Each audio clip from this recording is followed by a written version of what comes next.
వారెవరికో మనకంటే ఐశ్వర్యం ఉంది, వారెవరో మనకంటే అందంగా ఉన్నారు, వారెవరో మనకంటే బాగా చదువుకున్నారు, వారెవరో మనకంటే గొప్ప ఉద్యోగంలో ఉన్నారు, ఇద్దరం ఒకే సంస్థలో పనిచేస్తున్నా సరే మన ప్యాకేజీ కంటే వారి ప్యాకేజీ ఎక్కువ, మనకి రాని ప్రమోషన్ వారికి వచ్చేసింది అని ఇలా కంగారు పడాల్సిన అవసరం లేదండి.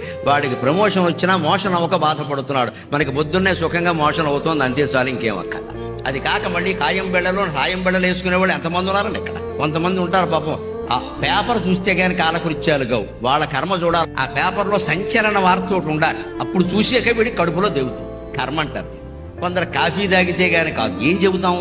ఇవి ఏవీ లేకుండా పొద్దున్నే ఏ అవసరమూ లేకుండా శుభ్రంగా కాలకృత్యాలు అయిపోయి స్నానం చేసేసి ఇంత బొట్టెట్టుకుని అర్థంగా విభూతి బారేసి నమ శివాయ అన్నాడు అంటే అంతకంటే గొప్పవాళ్ళు లేడమ్మా.